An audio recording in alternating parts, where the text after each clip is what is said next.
Epoxy tables. I hate them. Hey everyone, my name's Paul. Welcome to my shop. And I don't really hate epoxy tables. I just don't want to work with epoxy. I use plenty of epoxy for filling cracks and knots and stuff like that, and I think it's great for that. There's a lot of wood that would have been sent to the dump if it wasn't for being able to fix those little blemishes with epoxy. And that's about as far as I usually take it. But everything is aligned, and here I am about to make an epoxy table. I was recently at an estate sale, and I was able to pick up some pretty cool table bases and a piece of cherry that was in a sawmill fire. It's about 2 inches thick, has some really nice patina, I guess, from the fire, or alligator skin.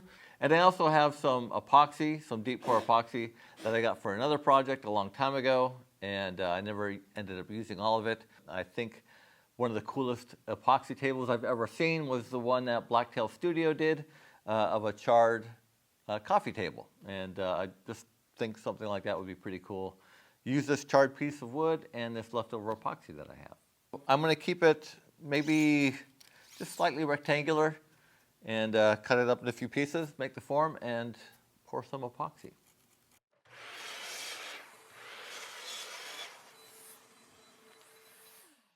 It's definitely cherry, and it's got a pretty cool cross section.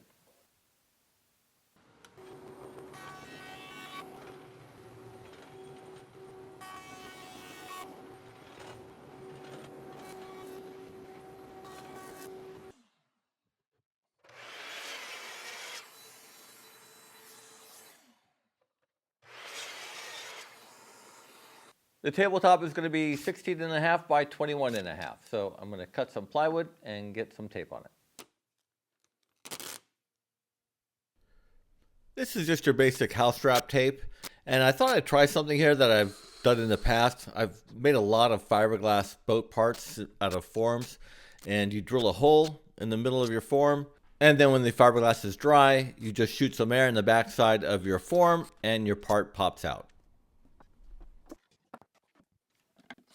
Using my pocket hole jig made the form come together pretty easily, and then I used 100% silicone, and I used the black stuff so I could easily see it in the corners of the mold.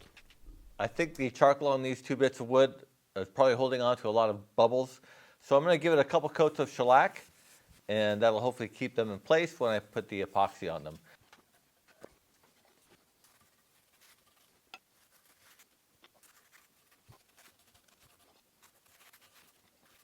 Between coats, I'm going to clean up the silicone on the inside of the mold, and then I'll put these in place. I'll let it dry overnight before pouring epoxy.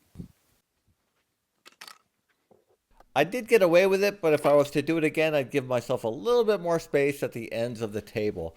I was about a 1/4 inch from the ends of the wood, and I should probably have doubled that and gone with about a 1/2 inch.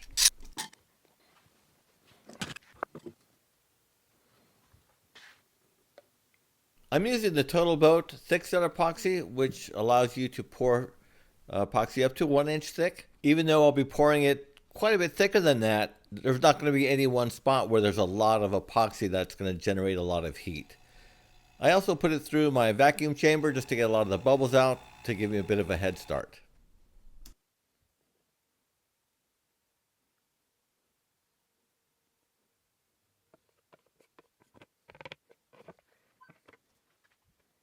If you're looking for more epoxy table tips and tricks, this is probably not the channel for you. But hit that like button anyways.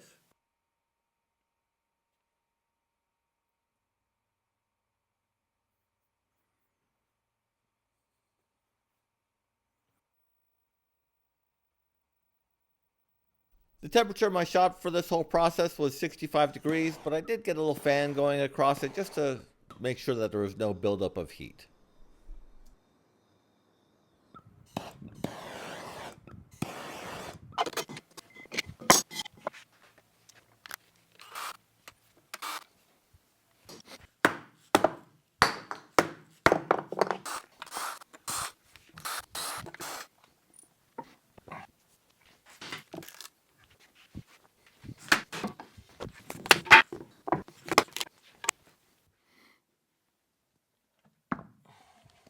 At this point, I was going to see if drilling that hole makes a difference, and it doesn't. And I think what happened is that the air coming through the nozzle just diffuses into the plywood. The fiberglass molds that I've worked with in the past are made out of fiberglass, so there's nowhere for the air to diffuse. So um, live and learn.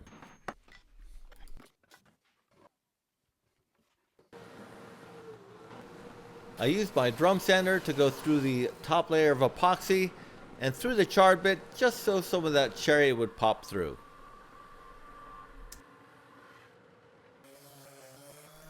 Then it was outside and using my DA sander, sanding up to 320 grit, getting ready for the top coat.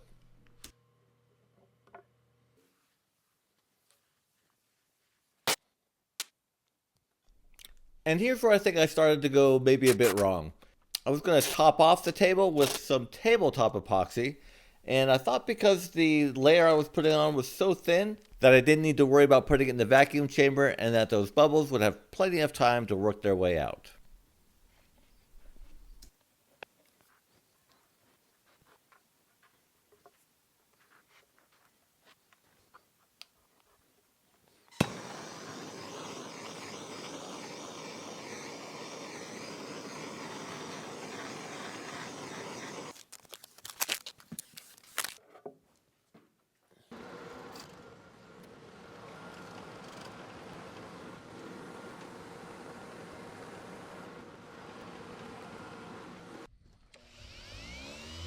I used my DA sander to sand all the way up to 220 grit. After that, I wiped it down, and then I started wet sanding, and I wet sanded all the way up to 2500 grit.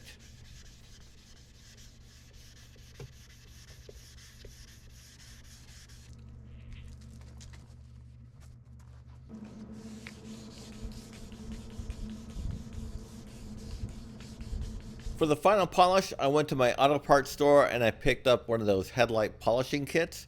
I think this one was made by Mother's. And I just went over the tabletop several times with that polish, and that seemed to do a pretty good job of taking out the rest of the scratches.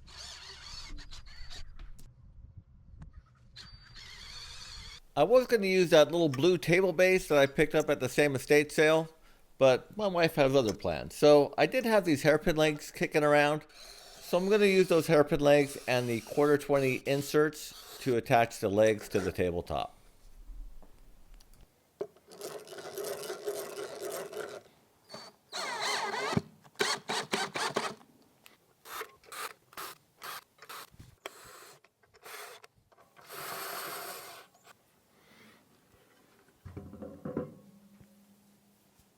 So the results are a little disappointing, and it's not necessarily where you might think I'm disappointed. Bubbles on the surface, and they fill with the slurry from the wet sanding or the polishing compound, and it's all those white dots on the surface. I'm not so disappointed in that because that can be fixed. I could just skim it on the CNC and re-pour the tabletop epoxy on it, and polish out the sides a bit better. But the table itself is very dark. It looks much better in the photos than it does in person. And my house is quite dark. I don't get a lot of natural light in there, so it just looks like a black table.